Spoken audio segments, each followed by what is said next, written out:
The Fantasy Six-Pack Hour. With your hosts, Joe Bond. You're awful. And AJ Applegarth. It's Sin Shu Chu. It's a mouthful.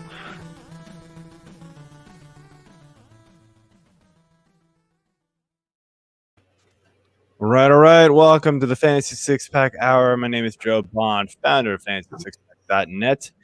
With me, as always, AJ Applegarth. What's going on, man? Not much. Not Cool. much. Let's get to it then. Good times. All right. So tonight we just got the two of us. We're going to do kind of a very similar show from 2 weeks ago. We're going to go over some injury news that affects you fantasy players. We're going to go over ad drops. And then Mr. Producer Jeff Hicks is going to jump in and do a Who Would You Rather roster segment here. This was pretty fun a couple weeks ago. Got a lot of good feedback from it. So I wanted to do it again. And we had a good time doing it too. So I enjoyed it. So anyway, before we jump into things, I want to remind and ask you guys to hit that follow button, hit that subscribe button, like button, whatever it is on wherever you watch and listen to us. We appreciate your support. And without further ado, man, let's do our beer of the week.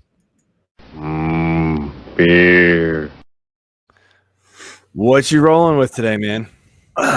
Well, it's one of those days where you want to try to change it up a little bit. Not necessarily go with the same old. So I am going with what I usually drink, a triple IPA this time. It is Sierra Nevada Optimum. Yeah, that's good stuff. I knew exactly what you had. I recognize the bottle. I've had that before. That's good stuff, man. It's very good. Yes, that is very, very good. I like that one a lot. 11%, and my backup that's is not much less than this one. So could be interesting at the end. It'll probably be interesting. I don't know. Maybe we'll shave the mustache on air. No, we won't do that. But I will have enough percentage of alcohol. I don't know why that is bust all laughing so hard, but with these two beers to be of legal drinking age. Wow. Okay. So let's do this. Good luck, man. So yeah, I am drinking a True Respite. It's called Lot Up Haze. I don't know. It's a hazy double IPA, 8.2%, so not quite as much as yours. I gave it a 4 1/4 on Tapped. It's pretty good, man. It's pretty standard hazy double IPA. I enjoy it. So, cheers. Cheers. Since you gave your backup, I thought it was True Respite. Isn't that where we were going with this all these weeks? Yeah, I thank you for that. I have been waiting for you to figure out. Thank you. It's a respite for months. Possibly a year at this point. I don't know. When did COVID start again? I think it was probably before about right. that. That's probably about right. Thank you for that. So since you gave your backup, I'm only going to give mine because there's a funny little backstory to it. Mine is the Loose Cannon Heavy Seas. Nice. So our good friend Jason, who introduced me to Untapped, he gives his 5 stars to Bud Light, and so I always made fun of him for it. And so when I finally had a Loose Cannon on there, because I call this my gateway IPA. This was the first IPA I ever had, and I never went back. Oh no, Heather, calling you out on it. That's fantastic. Hi, wife of mine. Oh no, that's good. Maybe I'll tell you about it later. But anyway, so this is my gateway IPA. So I also give it a 5 on Untapped just because it's a joke between me and Jason. So I just thought that was funny to tell. Anyway, so we got lots of baseball to talk about, but real quick, the NFL schedule was released the other day, and Want to get quick thoughts on some games. First couple weeks. I don't need to talk about week 16, week whatever. Like everybody wants to look at those like late season games where like, yeah, we all think the teams are going to be good, but like we know weird things happen. So I'm not trying to go there. Like I'm talking like the first 2-3 weeks. Like, like what are some games that interest you? And I'm going to start right off with the bat, man. That first Thursday night game, Dallas and Tampa, that's going to be good. Like Dak coming back. I'm looking to see what the Cowboys are going to be looking like on offense. I'm looking forward to seeing CeeDee Lamb being good. But that Tampa defense, man, who gave Mahomes fits. Dak, good luck, man. You're going to be running for your life in day one, coming back from a bad leg injury. Whew. Hopefully he survives, man. Like that's a game that kind of just like stuck out to me right away. I don't know if you've got any more here on week 1. Yeah, that one's definitely going to be very, very fun to watch. I actually am a little excited for the Miami New England game. I don't know why, but I feel like New England has something to prove because they missed the playoffs last year without TB12. Miami is up and coming. I think it could be a very interesting game. Had Drew Brees not retired, I would have said Green Bay, New Orleans, but and it may not be a Rodgers game either. Exactly. So we have no idea what's going to happen. That game could just be terrible. Who cares? Jordan Love versus Taysom Hill. Yeah. Jeff Fitzpatrick. Now we're talking. Yes. Yeah. So that's a couple interesting ones. And then of course, you always want to see the rookie. So, we're looking at San Fran that first week, look at the Jets the first week, if San Fran starts their rookie, which I think we sort of expect them to, Jacksonville, I'm interested to see what they do and that kind of thing. So I'm looking over here at week 2.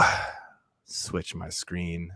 Peter's not cooperating today. It's like humming, dude. It's like, I don't know. I don't even have anything extra running. It's just fans blowing hard. It's not a good week. So yeah, second week here, man. I'm looking at there's not a lot of exciting games, honestly. The second week, not as much. KC Baltimore is honestly just a good game. It may not, may not be great for fantasy, but that's a good game. Obviously, it's always fun to watch Mahomes and Lamar go at it and to see who comes out on top. Usually Mahomes, it feels like, but yeah. That's kind of where I'm leaning here with week 2. Yeah. I'm going to fast forward to week 4. Sure. I really like this Kansas City at Philly game.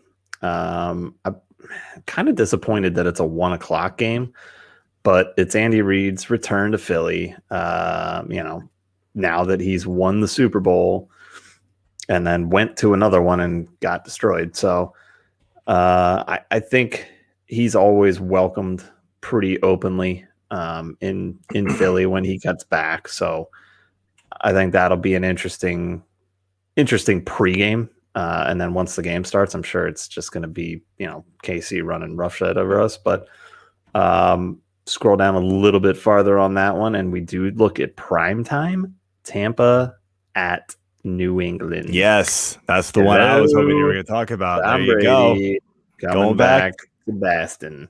I saw something today where I think some tickets were being sold for $1,000 already to that game. Mm-hmm. Like, I what? believe it. That's just insane. But I'd potentially pay $1,000 to go see that. No, you wouldn't. Maybe your wife will comment on that one too and be like, "You're crazy. Get your ass upstairs." Yeah, show's over. Gotta get this piece. Jeff, jump in. We're good. Drunk ass clown. Oh man, that's No, I really wouldn't want to pay $1,000, but I potentially could be worth it. That game's just gonna have so much going on. It's gonna be ridiculous. Yeah, that's gonna be a fun one to watch because Tom Brady's gonna come out big chip on his shoulder. He's pissed off at the Patriots. Yeah, that's going to be a weird one. All right, man, let's move into the baseball talk here. And, we talked about no-nos last week. I mean, talk about weird no-nos. Wade Miley. Who saw that one coming? What? Wait, who saw that one coming? If anybody put bets on that one, kudos to you, man. But hell no. Like Guy Smiley, he's a muppet of a man, and came out threw a no. I mean, he listened to the show and decided, you know what? Joe Musgrove can go out and be the first one to do it. Pfft, why can't I do it? And he did. So he was a walk away from the perfect game. I'm sorry, a walk and an error. He had 2 base runners. Game score, I think, was a 94, which was the same as Rodon's. So yeah, it's definitely interesting to see. Especially right after we talked about it. The thing that annoys me the most is that I did have Wade Miley on my roster early in the season, and for whatever stupid reason decided to drop him. And I did not cash in on that. Oh, Jeff and I, we share an NFBC team together, and he was probably on our bench. Fantastic. We both were like, wait, did we? We didn't start Wade Miley this week, did we? Damn. It's a weekly league, so like I just didn't pull the trigger on him over some other guys, but yeah, absolutely should have done that. Oh well. That would have been very helpful for our 5th place team that has the worst pitching in the entire league by a lot. So, well, yeah, when you continue to bench the no-nos, you're gonna have a pretty bad pitching staff for the points that they actually register and count. So, speaking of pitching, I guess Guy Smiley wasn't the only one watching the show or listening in. Seattle Brass must have been as well, because we were talking about prospects, and here we go. Jared Kellenick and Logan Gilbert called up today. Gilbert started the game. Kellenick was leading off. So, yeah, pretty big of the fantasy 6-pack to call all of these shots, and it's huge. Yeah, huge. So hit that subscribe button. Give us that Captain Planet heart like thing, and let's do this. Planet heart like. I mean, we all knew Kellenick was getting the call up soon. He's a little annoying. I didn't know it was going to be this week. He's like heart. What? You don't remember that? You don't remember? I do remember. Yes, I do remember Captain Planet. Man, come on. Earth. Yeah, I remember all this stuff, man. I didn't know Logan Gilbert was getting call up this quickly, though. That one actually kind of surprised me. But it's good to see, man. Like Kellenick is fighting the service time battle that Chris Bryant tried to fight.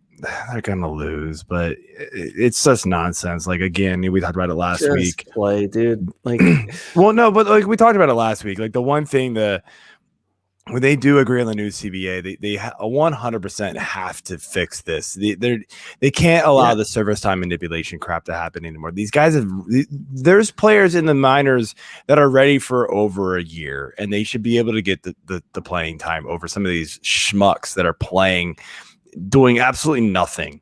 And Seattle's not a good team. So like Kellenick obviously has a spot in his first game. He's lead off. Like, hello. Usually you call guys up, they're batting like 8th or 9th, right? 7th. This dude's batting 1st. He wasn't ready. Get out of here. It's just nonsense, man. It just pisses me off. If you thought he wasn't ready, you'd bring him up and you'd put him in like the 8 hole. All right. Exactly. We're gonna bring you along slow. So we're probably gonna get like 2 to 3 at bats a game. No, stop. Stop with the BS. Get him in. They did it right by putting him at leadoff. It's where he should be. So yeah, it's a late game, so it'll actually be starting when we're on air, thanks to you being late. So I was mowing my lawn. Okay. I don't Didn't wanna know what time hear, it was, but it got dark. It was dark. But it got dark outside, Not so I didn't about know what it you wasn't see, past 8 Joe. o'clock. It's about what you feel. Okay.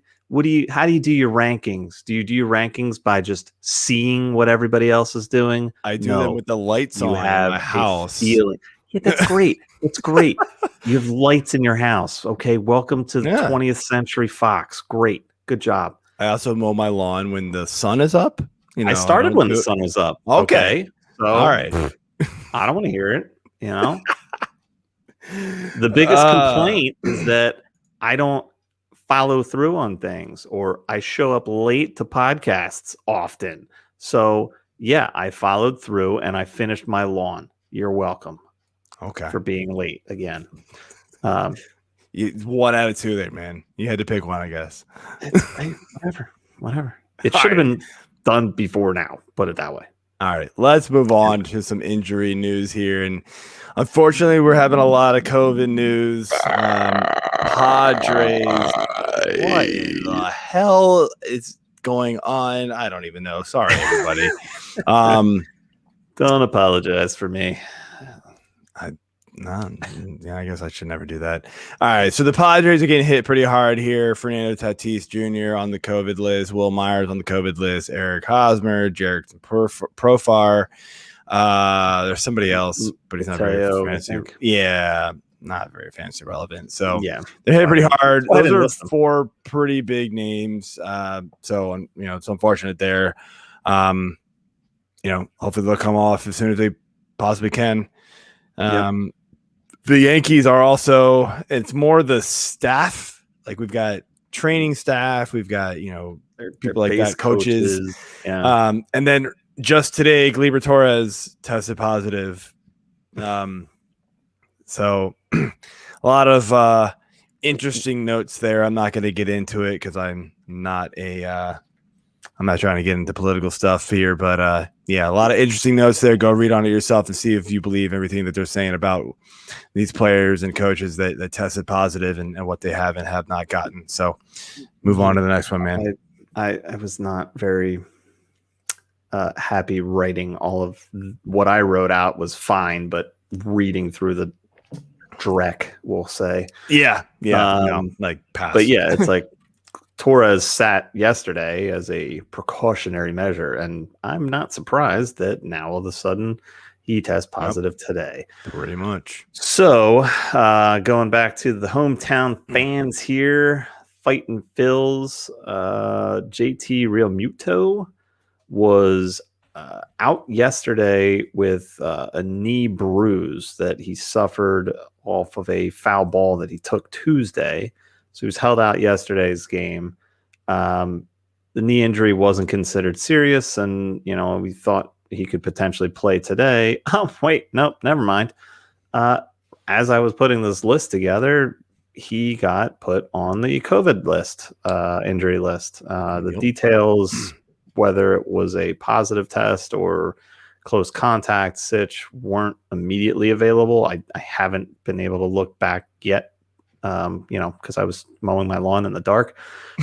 So I have no idea if anything else has been put out on that, but definitely a big blow. Think it has, but yeah.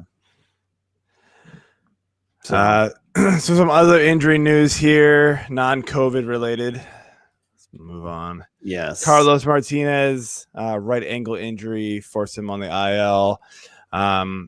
He pitched through it in his last start, gave up a lot of runs, so obviously it was bothering him.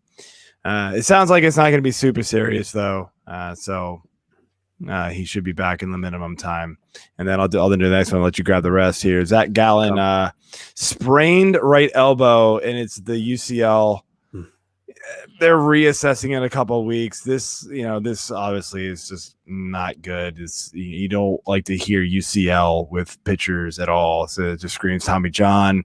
Who knows if it'll actually happen? But that's the road we're going down, unfortunately. Sorry, I just confused myself with a thing I came up with for UCL. Anyway, We won't go down that road. This is a Are you family-friendly drinking show. and mowing the lawn at Mike the same time? Soroka is the next one. Would you stop interrupting me? Exploratory Achilles surgery. No. That sounds fun. Not at all. Yeah, so he's been out the whole year because of Yeah. inflammation in the Achilles. So, but it hasn't like gone away. So they went in to go like look to see what the hell's going on. But yeah, it's gonna push his start date back a little while. Not sure if they found Brad Pitt or not, but yeah, that's painful. Ian Happ has dealing with a rib injury from the collision he had with Nico Horner back in early May. So he's still dealing with some symptoms of that.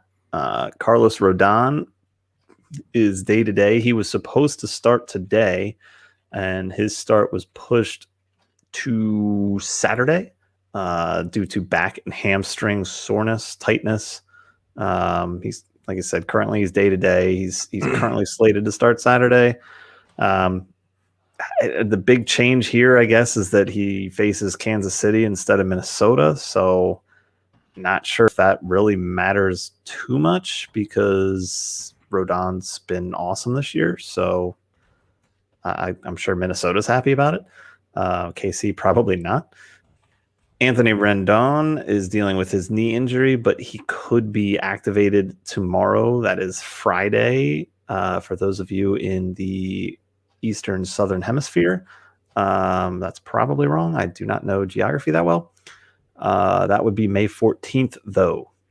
Jacob deGrom is dealing with right side tightness. Missed the start earlier in the week due to the same thing. And he's only gotten through 5 innings in his last start. So Mets are, Metsing. Trying to be the Dodgers and dodgering. No. What I mean by that, the Dodgers dodger, like they do the thing where they put guys on IL just like get rest, right? The Mets are Metsing, dude.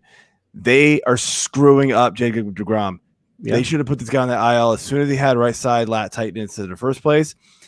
They let him pitch again. But then they're like, made it worse. We need to get people in the seats because we're still paying Bobby Bonilla for like 15 more years. So deGrom, I don't care. Get out there. They do this all the time, man. It's so stupid what they do with these pitchers.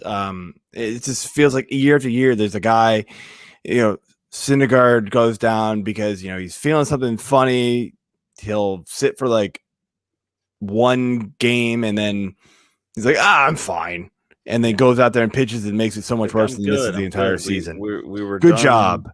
We were done filming on Impractical Jokers now, so I can come back to the game and try to pitch. No, I'm really hurt, guys. I'm really hurt. I'm a complete liar. So you should never listen to the player. Always listen to the medical people. They're much smarter than us. They don't. They're Mets. Yeah, it just doesn't make any sense. It pisses me off, and I mean, I'm a deGrom owner in my dynasty league, so it pisses me off even more. So yeah, I needed him to do well, and now I don't get him this week, and I'm losing, and I'm not even less happy. Anyway, moving on. All right, some good news, I suppose. Corbin Burnes returning today. Tiny fine win. Yes, go on. Corbin Burnes returned today, and I'm trying to figure out how he did overall. The game. So he went five hits, 1 earned run, 1 walk, and a strikeout. And that 1 walk is huge, man. He had a 58 a streak of 58 strikeouts to start the season without a walk. And not even just to start the season, the streak in general is the longest ever. Cole is behind him. Garrett Cole is behind him at 56. But his isn't to start the season. He's just racked it up since the first game. So he could pass him in the next start. But that's just an incredible stat. Like, you struck out 58 batters before you had a walk. I mean, it's just unheard of at this time. Like, it's just crazy, man. And then Diego Castillo, who went on the IL, the closer for Tampa here. He's now, there was like no news on this guy for a while, and then boom, now he's supposed to be activated this weekend. So anybody who went out there and grabbed Springs or whatever, maybe hold on and see what happens at first, but they're probably going to be pretty quick cut candidates. I wouldn't waste your time. There wasn't a lot of news put out on him because it was already thought to be a quick turnaround for him, that it would be the minimum, spent on the IL. So David Price is wrong. Threw a simulated game Tuesday and decided it would be helpful to test out his injured hamstring by also running over to cover first base during that inning-ish outing. So that's good. It's a good sign. He could potentially be in line to take over the rotation spot vacated by Dustin May, who we mentioned last week, who is now out for the season.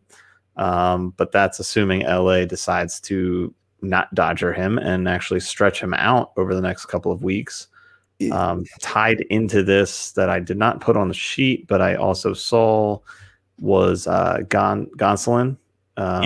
There was notes on him potentially coming back as well next week, maybe. Yeah, see, I kind of think Gonsolin gets the spot, man. Like Price has not been very good in the limited work he's gotten this year, and I think he had a little bit of a stretch right there, right at the very end before he went on the IL that he was okay, but like seems like he's just not the guy anymore. He's not going to be able to be a starting pitcher. He just can't. He's so old. He's old. His back hurts, and apparently his hammy hurts, and he's 35. But we've got pitchers that are way older doing. I don't know. Whatever. It's not Tom Brady. I just don't think Tom Brady. So whatever. You're going to stick to your bullpen role Price. Probably. If he even stays on that team, they might just waive him if he keeps up the crap he's doing. All right, finish up here. All right, so this I have it listed under injured today, but yesterday. It was kind of more yesterday's stuff. But Yuli Gurriel was replaced in the field in the top of the 8th on Wednesday's game because he suddenly felt sick. So I don't know if he was hanging out with the Yankees and their political incorrectness or the other COVID people or whatever. But, before he got pulled, he went 1 for 3 with a 2-run jack, and that's a second straight game with a homer. So that was nice to see. Brian Reynolds, who started off the week pretty well after missing the weekend series games Saturday, Sunday with the Cubs, or against the Cubs, sorry. He was not in the starting lineup yesterday due to lower body soreness. Apparently he was playing hockey over the weekend and that's smart. Accumulated an injury and just brought it back to the MLB. Wednesday sounds like it was more for maintenance because it was a day game after the night game. And he did also actually come off the bench yesterday as pinch hitter to start the 7th inning and did stay in the game, which went 10 innings. He did go 0 for 2. So thanks for nothing. Reynolds, you suck. You're soon to be dead to me. Let's just keep the vibes rolling here with the ads. You good with that? You good with that? Yeah, sure. All right, cool. Cool. I'll be like you in the opening. Fine. Cool. All right. Yeah, exactly how I reacted to doing that. Thank you. These are numbers that I pulled off of ESPN, and it's basically less than 40% ownership in leagues. Tyler O'Neill is the outfielder in St. Louis. He was owned around 30%, just over. and I had him for a short stint and then dropped him because he is a bit on the streaky side. Looks like he's probably back on his way up. Like Gurriel, he also has 2 straight games with a homer, 4 RBIs total in those 2 games. But the nice thing with O'Neill is that he is a threat on the base paths. So if he can start getting on base consistently, and then actually, stay healthy, he could be a nice little source of some steals as well. Robbie Grossman is the next guy I got listed here. Outfielder for Detroit, 23.6%. Grossman's a pretty solid source for most categories. He's going to help you out in runs, ribbies, stolen bases, and OBP more so than average. So if you're in a league that rewards OBP instead of average, he's more ideal for that. The homers, not really there. So I wouldn't be counting on him for that. Still pretty low ownership, and he's really started to heat up the past couple of weeks. So might need to jump on him sooner rather than later if you want to try to ride this wave with him. This is a small bit of a homer pick. Small, 2.5% ownership. I saw this one. I was like, good God. I didn't even see the ownership until after the fact. I mean, he's been playing fine, but I'm done with this guy. Oh, yeah. We've been there, done that with him. I'm like, nah. Exactly. I'm not buying into it anymore. I'm done. I don't believe in that. And of course, we are talking about Odubal Harara, outfielder for the Fighting Philadelphia Phillies. I mean, he started off 2 for 23, whopping 2 hits and 1 run and 1 walk, with 6 strikeouts from 426 to 5.4. I don't know, Cinco de Mayo happened, and all of a sudden he's like, hey, all right, got my sombrero, so let's do this. And he's gone 9 for 24. Maybe whatever margarita he had a little something extra in it. Hey, little Don Julio, some Cointreau, maybe sugar on the rim instead of salt. But yeah, I mean, he's been looking pretty good. 9 for 24. Worked for you, man. He was 4 runs, 2 homers, 5 ribbies, and 4 walks with only 3 strikeouts. So it's a deep dive. Cole Irvin is the first pitcher I have listed here. This pick, and this is a small window that you have left to go out and grab Irvin, because he's literally at 39.5%. Remember, we look at 40 or below. So he's just about there and will not make this next week. He had a down game on Mother's Day. Still had a 4th quality start of the season by going 6 innings, 4 hits, 3 earned, 1 walk, 3 Ks. Yeah, okay, whatever. But he had 2 homers that he gave up, and he took the loss. Okay, great. In categories leagues, losses don't typically matter, but quality starts do. So that's a beautiful thing right there. Like I said, this window is getting closed pretty tight. So jump on it. You said you were looking at I was looking at ESPN only, right? So I'm curious. I'm looking at Fantasy Pros to see what his ownership on Fantasy Pros, which I think is like it's a mix of a bunch of different. Okay, it's 44. So he doesn't quite hit that, but it's still low in my opinion. Like, he's been a very, very good pitcher. Yeah. I don't understand why. Down game was still pretty freaking good.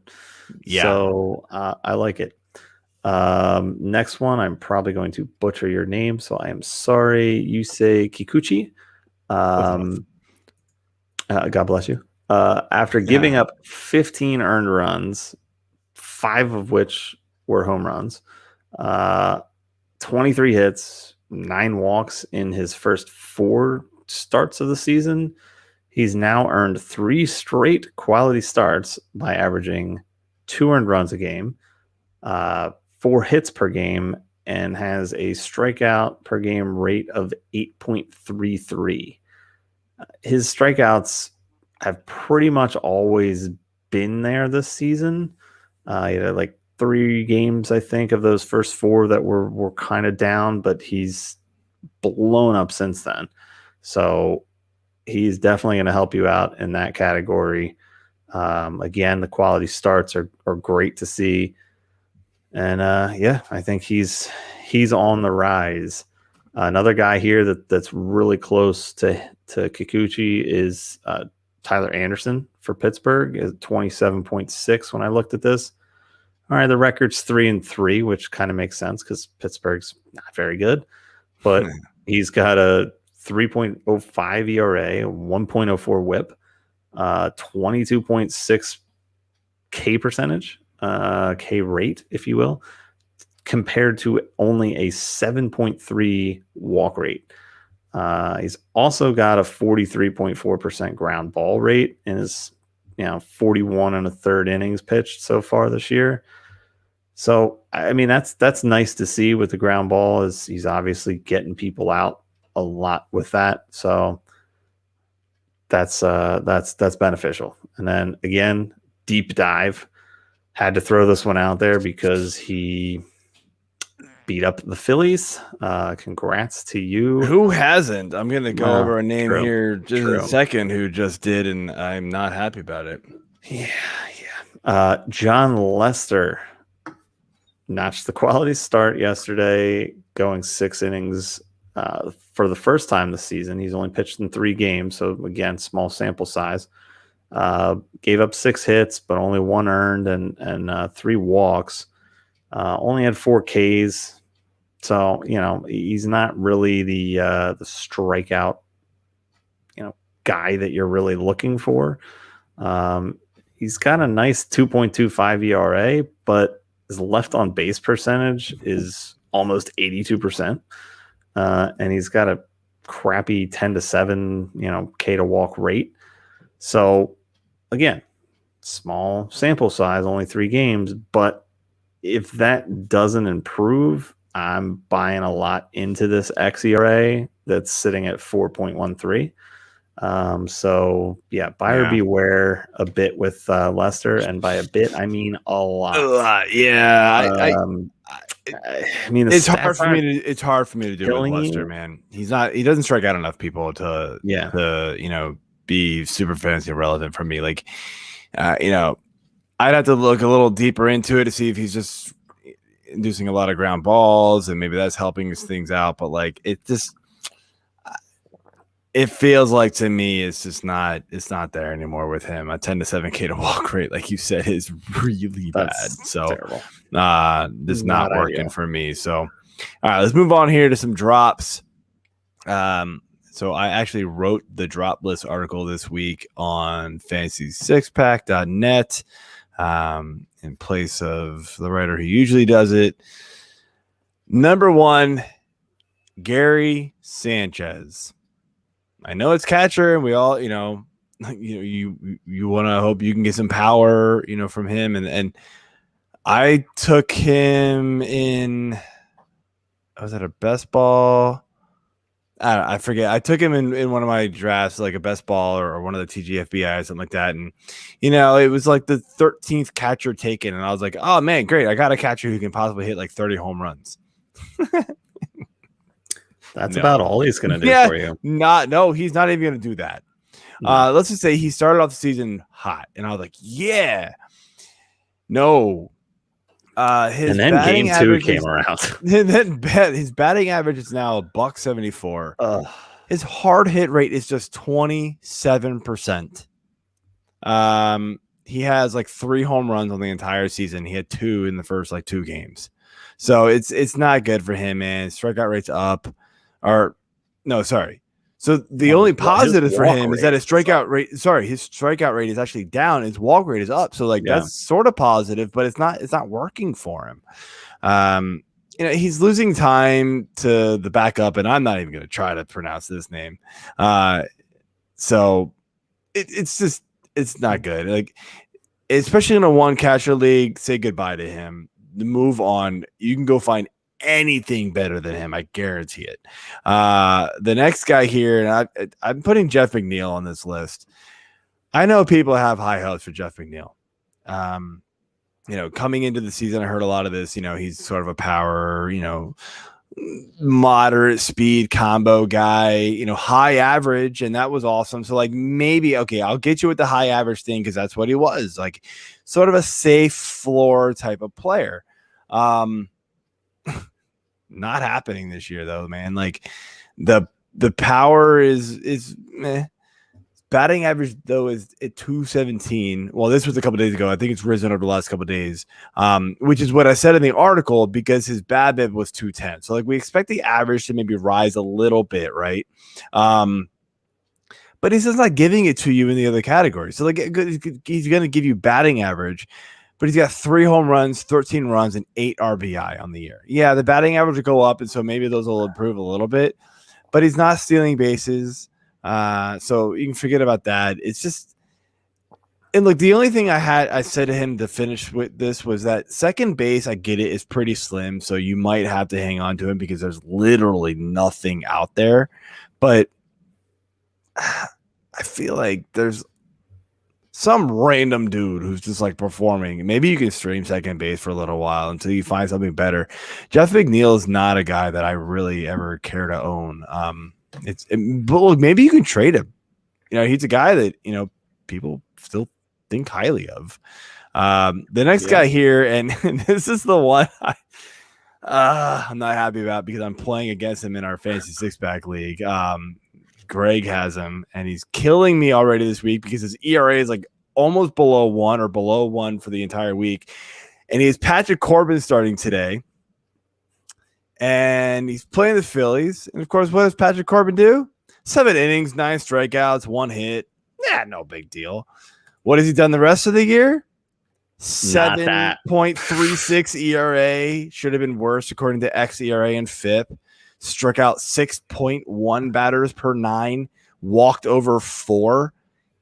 Plays the Phillies and looks like a superstar again. Thanks. You suck. Corbin. It's I still think he's a drop candidate though. Maybe after this performance, you could be like, hey, look, he's back.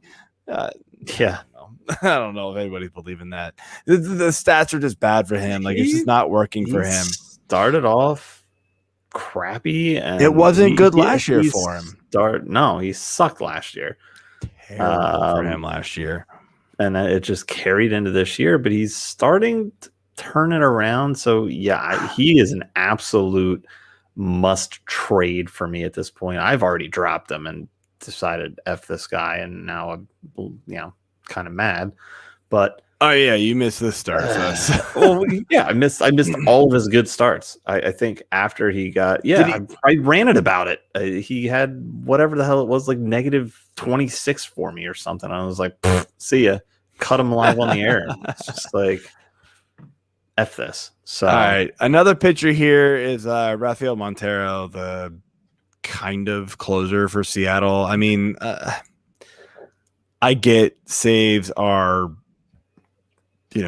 desperation mode for a lot of teams out there, but this is a part-time closer on a bad team that's not going to win a lot of games, and he's also not pitching well at the same time. So, when he does go out there, he's not always pitching well. He may not always get the save. I mean, a 4.2 ERA, only striking out 6.6 per 9. You want your good closers up there in the double-digit strikeouts per 9 range. He's nowhere near that. So it's just not happening to me. I don't care to own him.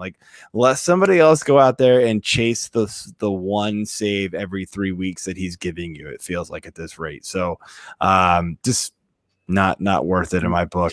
And then I'm going to finish off here with one, which I get is sort of a reach, and maybe I'm crazy drop. I called it Eugenio Suarez. Hear me out here. I get it. 2 years ago, 40-something home runs. The year before that, almost 40. The power stroke is still sort of there. He's got 6. couple days ago, man, he's batting 130. I think it's like up to like 137 right now. It's not even that much higher. So and look, it'll probably improve a little bit. His BABIP's 156. However, we talked about hard hit rate with Gary Sanchez. His hard hit rate is just 30%. So it's not even good. Like, and it's been dropping the last couple of years. He was a guy we talked about in the offseason, right? When we did the NL Central preview, where like he had a bad 2020, and maybe we were like, all right, we'll give him a pass, right? His hard hit rate went down. Maybe things just weren't right in his head or whatever you want to call it. But like, you needed to see the bounce back, and you need to see it quickly from some of these guys, and it's not happening for some of them. I don't think we're going to see, we're seeing a career high strikeout rate so far from him. So with that and the hard hit rate being down, I'm not seeing his average returning to the high 200s, which we saw for a couple of years from him.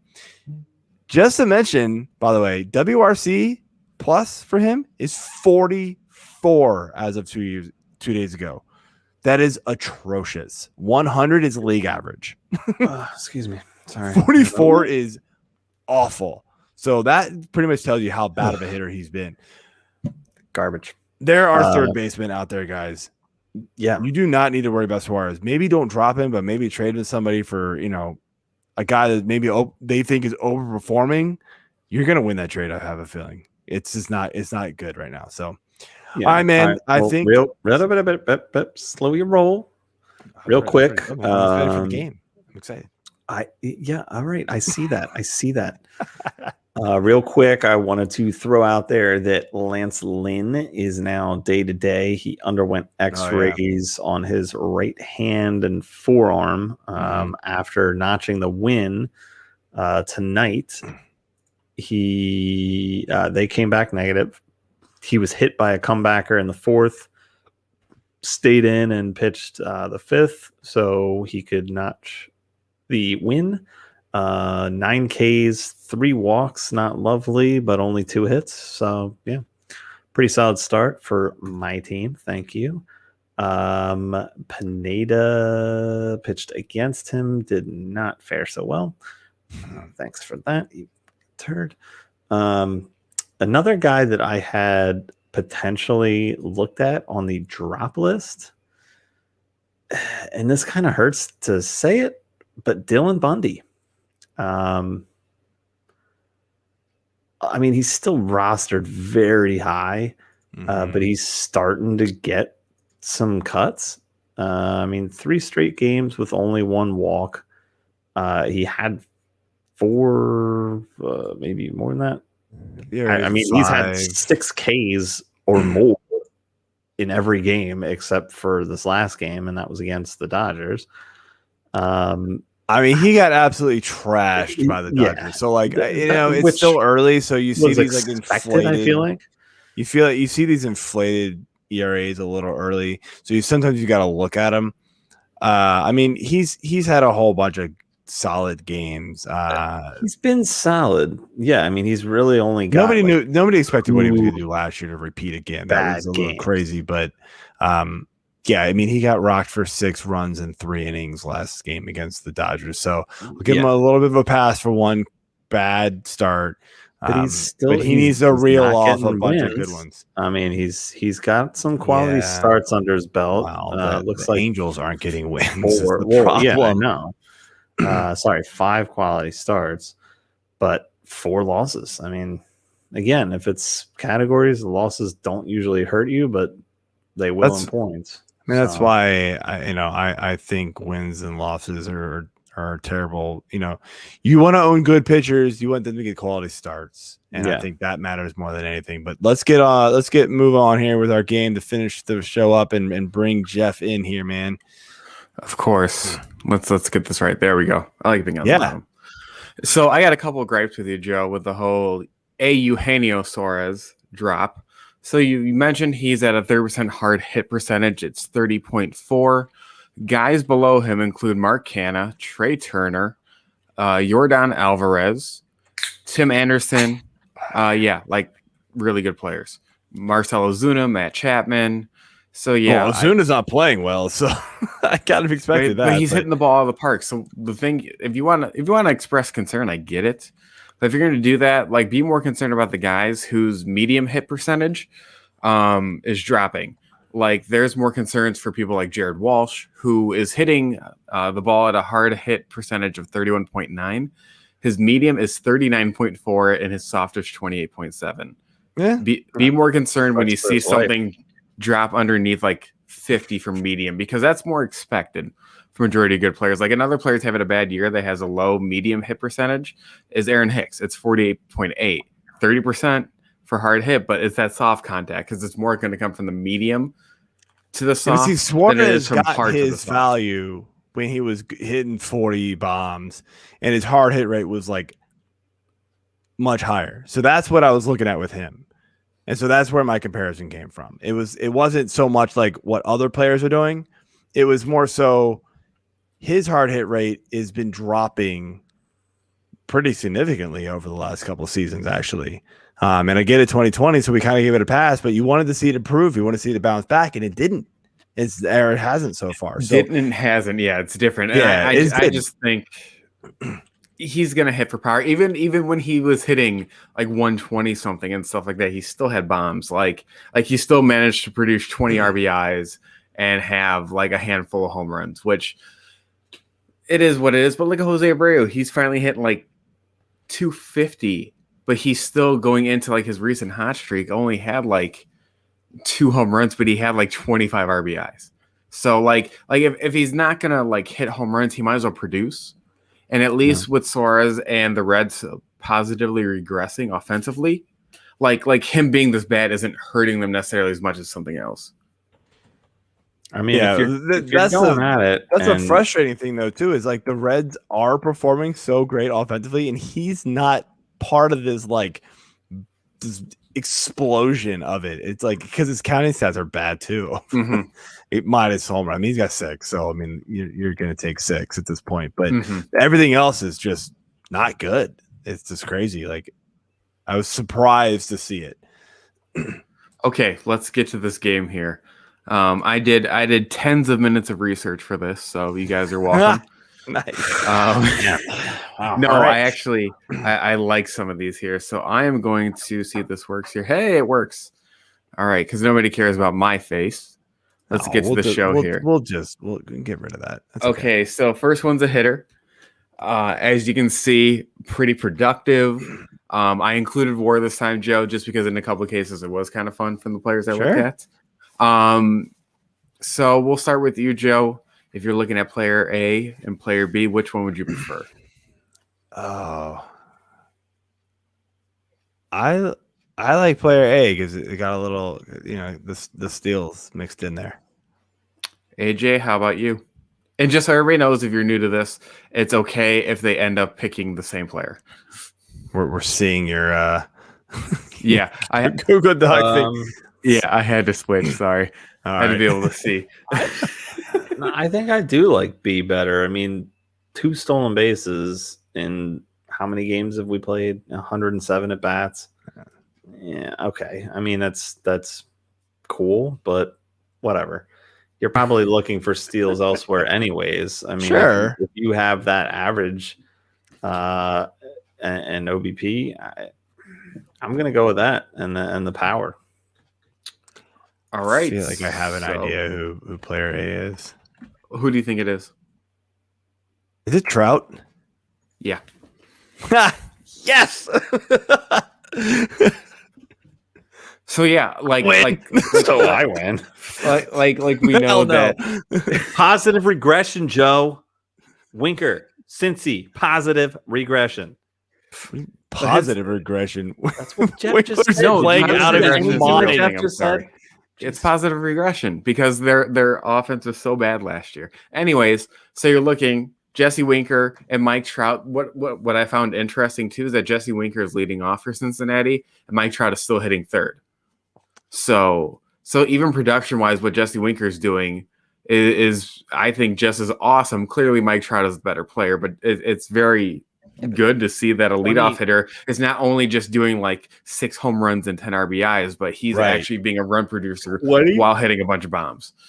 So this is funny because Jeff, and I told you this before the show, but AJ, I'm going to tell you. So there's a guy in one of my in my dynasty / keeper league, whatever you want to call it. He is in like desperation mode. He's 1-4, and he's never been that bad. So he's like, I've got Trevor Bauer. I'm willing to trade him for, multiple batters and, whatever. I just want pieces back. Right. And so he texts me today about a trade offer he got. And he goes, I could get Jesse Winkler and Frankie Montas for Trevor Bauer. And I immediately was like, hell no. And then I looked at Winkler's stats and I was like, I mean, the dude's playing fantastic right now. But he's also like, it's the head-to-head points league, right? His per game total or per game average is almost double what it has ever been before in our league. And I was like, nah, I'm not buying a 45-day sample of that to give up Trevor Bauer. No, thank you. He came at me. Think about this. He came at me asking for Mookie Betts. And I gave him the middle finger pretty hard. I was like, and then he's going to go Jesse Winkler and Frankie Montas. And I was like, you're crazy. What are you doing? Okay. Well, it's Henry Winkler and Jesse Winker. Why did I think there was an L in there? I don't know. I don't know. You do this a lot with names. I don't know. I do that a lot with names. I'm sorry. Winker. Sorry. You do that. Oh, can we move on, please? Next. Yes, move on. Okay. Next player, we have 5-star. We have 2 starting pitchers. I will at least give you that if the stats don't really show it. So they don't at all. I mean, the quality starts do, but other than that, yeah, that could totally not good. Yeah, reliever that's throwing 35 innings already. Tampa relievers. I don't know whatever it is. Okay, now that you guys have looked over it, AJ, would you prefer player A or player B? I'm gonna stick with B. I like the lower ratios. I mean, it's a lot. Not a lot. It's like yeah. I'm going to go with that. Joe? I was actually going to go A, so thanks, AJ. My reasoning is I feel like the ERA could be inflated by like 1, maybe 2 bad starts. He does have 5 quality starts already out of 7, so that's really good. And the strikeouts are higher, so I'm going there with that one. Is A Kikuchi? Yes. Ha! All right, good work, man. So yeah, I'll take a Kikuchi over Ray. I've never been a Ray fan. And Joe, honestly, Robbie Ray's Ks per 9 is higher. Just one more start. No, but Kikuchi's interesting because Joe, you nailed it. He had a couple of bad starts to start the year, and then he figured it out. And Robbie Ray in his tight pants. The big thing. No joke, man. I saw that. Speaking of Henry Winkler. Yeah, all right. It's Apple season whenever Robbie Ray's pitching. Go Fonz. No, but the big thing, no joke, they worked on him in the offseason. You know what they told him to do? Throw it in the zone more. Tight pants. And tight pants. No, but honestly, like his big difference this year is he's legitimately throwing in the strike zone more, and people are missing because he's actually throwing it in the strike zone.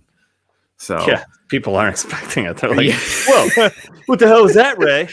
No, it's like my daughter's softball team. The girls go up there and like somebody actually, because it's girl pitch now. They throw a strike and the girls just stare at it. You're like, swing the bat. Yeah, they're not expecting the girls to throw a strike because like 9 out of 10 pitchers go like over their head. Mm-hmm. It's hilarious. Yeah, so that one was fun, especially with Robbie Ray having control issues for a majority of his career. Yeah. Well, all right, next one. He had 2 games. He had 2 quality starts to start the season, and then had 2 really shitty games. This one's probably not cool. I don't know what the hell to pick here. This one's fun. I like this one. Yeah, it's great. All right. This one's a little different. I'm gonna go with I don't want either one of them. 16 Can I say games. that? It's not start. It's supposed to be 16 games total. Yeah. Oh. Can I say I don't want either one of them? Because player B is probably a closer who just is like not getting any chances and it's kind of mediocre and whatever. Player A is probably like a middle reliever that doesn't have a whole lot of fantasy value except the fact that his ratios are good and his strikeouts are fine.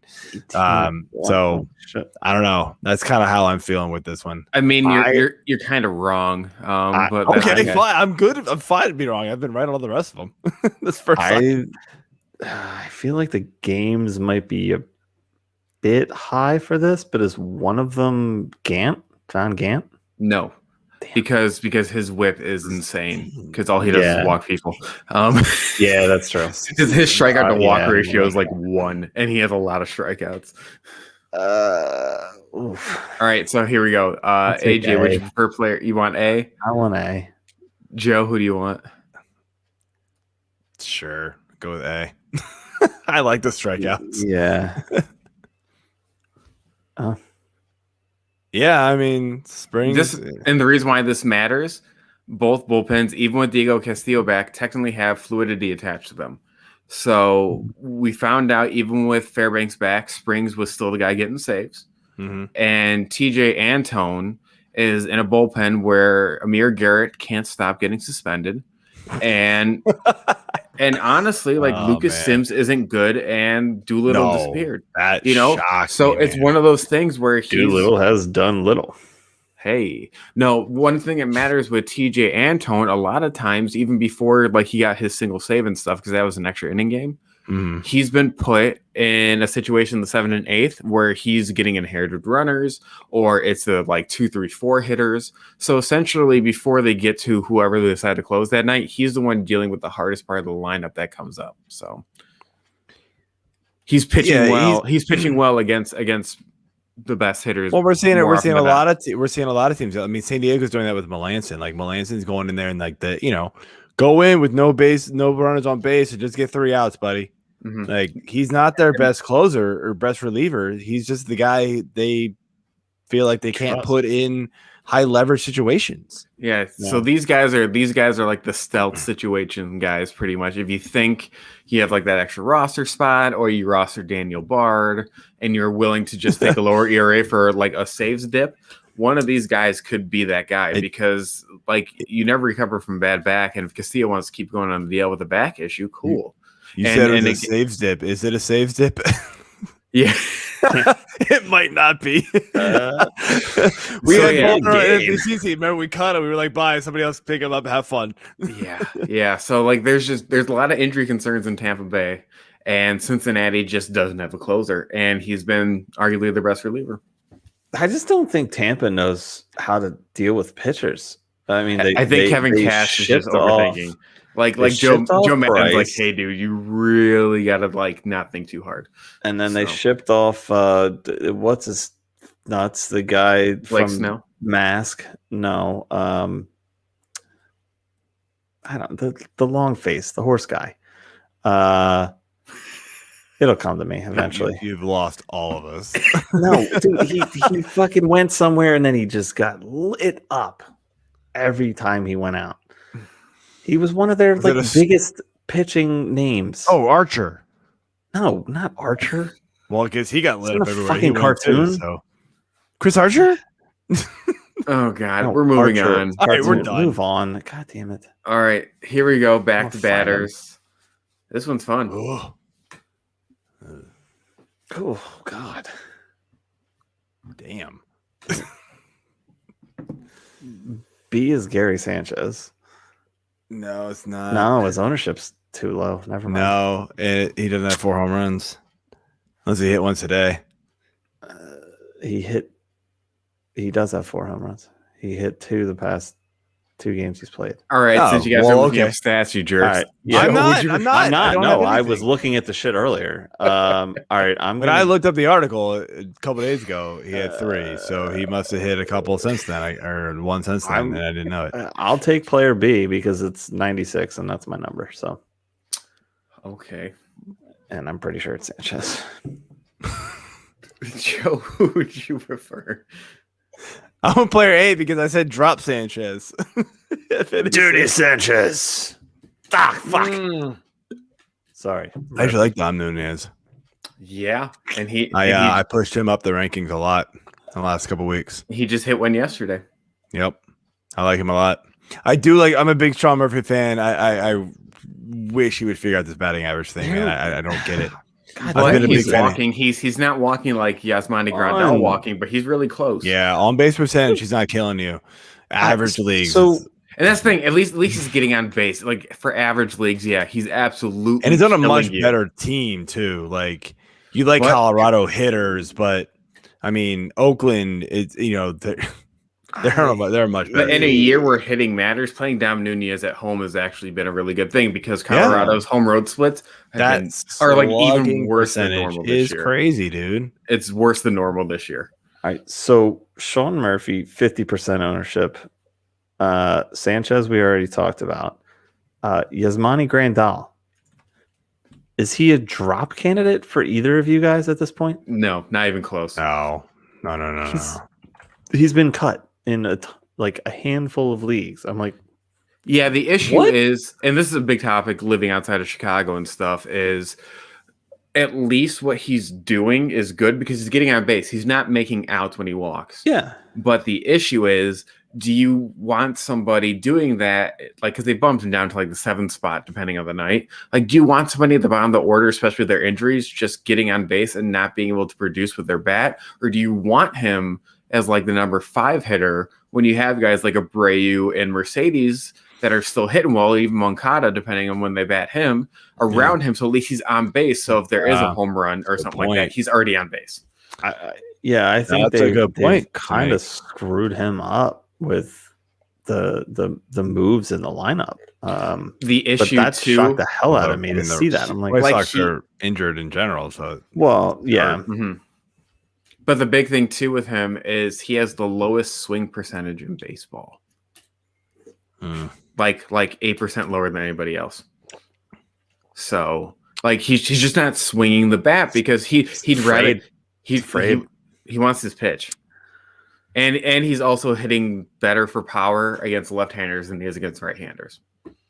So, and he's seeing more pitches as a lefty. So if he's going to take his walks that way, at least he's getting on base. So the ultimate matchup then is Robbie Ray and his tight apple bottom pants versus Grandal, because Grandal's waiting for his pitch. And it's in the zone. And doesn't think that it's going to be in the zone. And Ray's just like, hey, I'm going to throw another catcher here to talk about real quick. Wait a minute. Mike Zunino. Yeah. Tampa Bay. Strictly against lefties. 76 bats. 7 bombs. I mean, the batting average is atrocious, but like, I mean, like sucks. All the catchers' batting averages suck this year. I mean, except for the top. Everybody's absolute trash. Well, everybody's batting average sucks around the entire league this year. It seems like fine. But I mean, Zunino, like I picked him up in my points league because I was like, I almost picked him up today. Screw it, like I don't care if he doesn't get on base. I just hit me a bomb every couple games and you're fine. The thing though is that Francisco Mejia was hitting over 300 before he got put on the 10-day IL. So Zunino was strictly against lefties.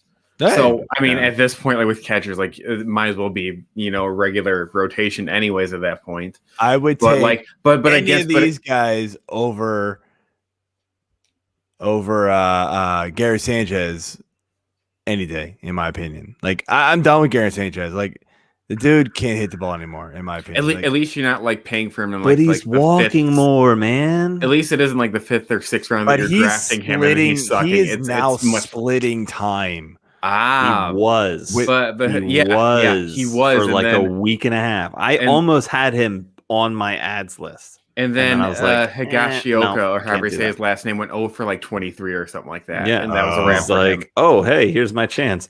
Oops, and he absolutely failed. Yeah, so he dropped it. James fucking Shields. That's the guy I'm talking about. Horse face. Boom. Wow, you went way back, man. Moving on, way back. Yeah, that is the guy that the Sox traded Fernando Tatis Jr. for. Anyways, It was him Sorry. and other players. Sorry, whoops. Bring up a really sore subject. Did not see that coming. I guess at the time, like Tatis technically was a low A guy at best, so they really didn't have like a good thing on him. But they actually went. They pursued him with international thought about it a signing little money. bit more.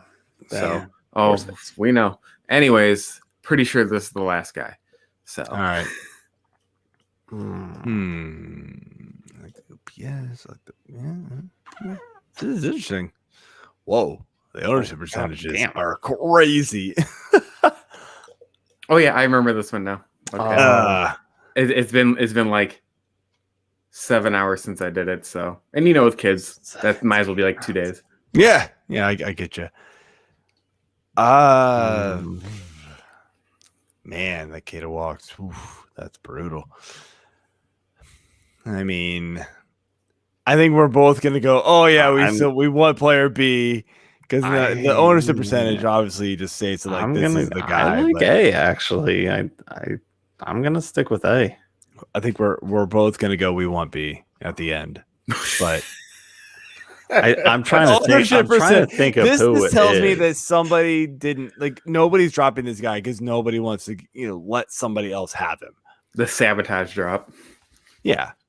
That's probably somebody that I owned and dropped. So let's see it. Nope.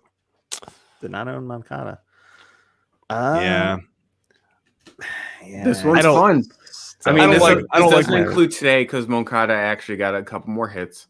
And I think he had a hit and a walk today. So improved everything, but he's going to strike out. Jubal Cabrera, fun fact also, not only does he have, this is third baseman I specifically looked up, but he also has eligibility at first and second. So not only is he under-owned, but he's under-owned as a guy that you could play in 4 spots if you have utility as a spot. Yeah, he's more of a deep ad in my opinion. He's hitting third, and the Diamondbacks, for what it is, because majority of teams have negative offensive WAR.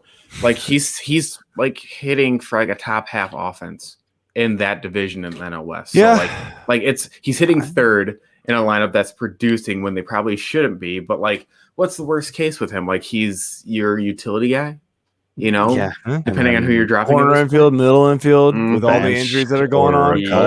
He's literally the plug and play guy on a Monday when nobody's playing, or a Thursday when other teams are off. Or a random Tuesday. What the F is that? Stop with this shit, MLB. I like. Damn it! Go to a regular schedule again and stop. But yeah, it's just really interesting because I wrote about him a couple of times for the Action Network, and just he hasn't stopped, and he's the ageless wonder. He might as well be 73. Yeah, and he still has blonde hair. It really is amazing how well he's hitting. So bleach will do that.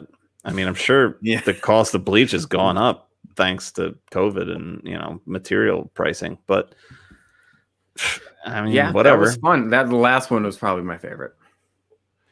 Moncada didn't hit the IL, I don't know. I mean, I think I might still go with Struble. No. Yeah, because I call him Ass Dribble. Great.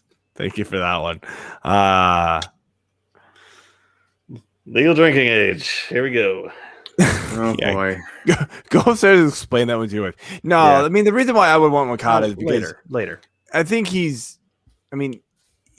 can steal. He hasn't stolen yet, which is actually kind of weird. He didn't steal last year either. I just looked at. Well, last year COVID actually bothered him, so he gets a free pass to me. Yeah, but he hasn't stolen a base yet, and he hasn't been caught stealing, which means he hasn't attempted yet. He's also hitting third, and more often than not, the way that Tim Anderson's playing, he's always on base. Need to blame La Russa. We could. I said that just because of you. Another sore subject. Let's move on. All right. We can do a podcast tomorrow night. We got time. I know you guys ain't got anything to do, so I mean, hey, I'll jump on. I already mowed my lawn, so I'm good. I'll open up. There might be a couple spots I missed, but if I go back out at this point, neighbors might get a little pissed. That's what she said. I'll just open up a couple beers and let you go, man. Just the Jeff hour. Have fun ranting on the White Sox. Bye. No, I'm good actually, but thank you. No, so speaking of, yeah, who the fuck puts gas in a plastic bag? Is this what our country has come to? No, that was a stock photo taken from a couple years back. No, don't believe it. I guarantee you there's people out there that were fucking doing it like this week. I mean, the people that are loading up with like their gas jugs, which I want to be, why do you have that many? That was more the concern where they load up a trunk of like I have two, and one of them's a small one because they had the mixed stuff for like my weed trimmer. I have a random plethora of 1 gallon gas tanks because they were left to me by the guy we bought the house from. And then I brought my 5 gallon in and maybe one other 1 gallon. Maybe that should be your background now, AJ. You should just put the gas cans back there. I have two, because one's for regular gas. The second one is for the mixed fuel, because I have 2 different types of engines in my shed. So I gotta have both. Yeah. But when the pipeline shut down for a few days or whatever, little cans of that nothing went through this head to go, oh, I gotta go get gas. Like, no, I didn't even fucking know what was going on. Everyone's like, man. Oh my god, gas is blah blah blah. I'm like, I mean, it got a little more expensive. What? Wait, what? There's a war over a pipeline? No, what? Absolutely not. No, shut up. This is the stupidest thing ever. And then I went to go get gas on Tuesday. Yeah, I went to go get gas Tuesday before I went out with my beautiful wife for our anniversary. Well, that's like when it anniversary really one, too, especially in the Northeast. Yeah, I literally was like, I'll be back in 5 minutes. Like, she's still getting ready and whatever. I was like, all right, well, we got to go, but hour and a half. I'm gonna go. Yeah, I was like, I'm just gonna run right up the street and get gas. I go to the Soroka. Every fucking tank is taken up, and I'm like, seriously, people? And everyone's like out of their car inside paying or some shit. I'm like, where the fuck is everybody? That's like, not I was even gonna that get out and push a car out of the fucking way. I've seen in Olney where I live, we're just like, oh, I'm gonna fill my jug up. I'm like, what the fuck are you doing with this shit? And then they're like, oh yeah, there's a gas shortage. Like, nobody watches the end of this, but people should, because this is when I'm really at my peak. Literally in my town, you're lost, people. We've seen the street. My mom was trying to go home from work the other night, and the gas station was so backed up by her house, she had to drive around the shopping center, go down the opposite side of the street to get into her apartment complex because it backed up the entire side of the road. I'm like, that's funny. Y'all some crazy MFers, dude. Like, no way. I know exactly which gas station. And you know our friend Malinga, there's like 2 pumps at the gas station. Yeah. So. You know Malinga, right? Yeah. Yeah. He ran out of gas looking for gas. Not joking. He called me and was like, what do I do? And I'm like, you call your insurance and tell them to come fill you up. Or He's or got State Geico Farm. and be like, call hey, Jake. Yeah, and Jake, tell his you ass and to your come pants. out. Yeah, right. It's Robbie Ray. You and Robbie Ray, man. The whole time. Let's fucking do this. And bring your gas tank. I'm out of gas. That's yeah. We don't have that issue where normal people live. You know, not the East Coast. So I can go it's totally crazy. Right, I had no idea why. Like, I'm sitting here going, it reopened. It's going to be fine by Sunday at best. Like, it's all going to be better. And thankfully, I don't go anywhere anymore because I stay home with the kids. I don't give a fuck. Like, we're literally we're leaving, a lot, man. I drive all over the place, and I have multiple vehicles. So it's like, what the shit? But you also you have a very long commute, so like gas could potentially be a problem. That's specifically why I bought the second car. I know, but yeah, and that's the one I went to go fill up, and I was just like, what are these people doing? Yeah, but then we're leaving the restaurant because we went down to Blair, Maryland. For those of you who might know what the hell that is. Nope. It's also the Fresh Prince of Bel Air. It's an interesting, lovely little town. But we went down there to eat. It's about a half hour south, and they were talking about like Harford County is out of gas. Like, you can't get gas in Harford County. It's like, What? That is ludicrous. And I ain't talking about the rapper. I'm talking about the adjective. This is stupid, people. Stop filling up your freaking 1970s Tupperware with gas that's just going to melt through your Tupperware, stain your trunk, and you're going to have a real bad time when you get home with it. I was telling melt steel beams. I just spent $40 on this fucking I was telling my wife the other night. That's fucking gone. I was telling my wife the other night about the. Where did you go? Oh boy, I'm still here. I'm still here. Hold up. So we get no shit. Oh, that was fantastic. The Illuminati's got AJ. Anyway, so I was telling. Illuminati got him.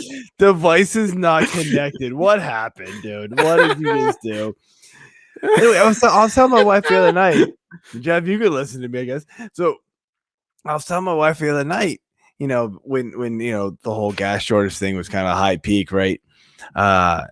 She was like, yeah, I don't, I was like, well, I'm at a half a tank, but I guess the next time I roll by a gas station and realize they have gas, I should go in there. And she goes, why? And I'm like, because if everybody else is going to panic like they did for toilet paper, then it's not going to stop for a while. Like it's like now we have to be part of the panic because everybody else panicked unnecessarily, right? Then that's the stupid thing. Like I didn't panic at first for toilet paper until I realized, oh, I'm about to run out and I can't find any. And I had to go online to a commercial website that sold commercial grade toilet paper. There it is. And hello, I bought like a freaking like 60 pack of toilet paper. When you go into those, when you go into like the settings. Yeah, we don't know. AJ, okay. Right? Can we end the show? When you go into like your work bathroom, right, and you see those rolls of toilet paper, and they got the paper over it, right? Mm-hmm. York or whatever it's called. Yeah, that's what we had to buy. I bought sandpaper for a freaking 4 months over the summer. Not fun. AJ, we can hear you. We're ignoring you. Yes, we're totally ignoring you, AJ. Anyway, that's all we got. Jeff, thanks for coming on and doing come back, you jerk. Anyway. I have the controls. Oh my gosh. All right. That's it for the show. I have controls. Coming on and doing this. I swear. Off the rails. All right. Hope everybody enjoyed those last, 15 minutes of ranting. It was fun. All right. See you guys later. About 12 of it. Peace.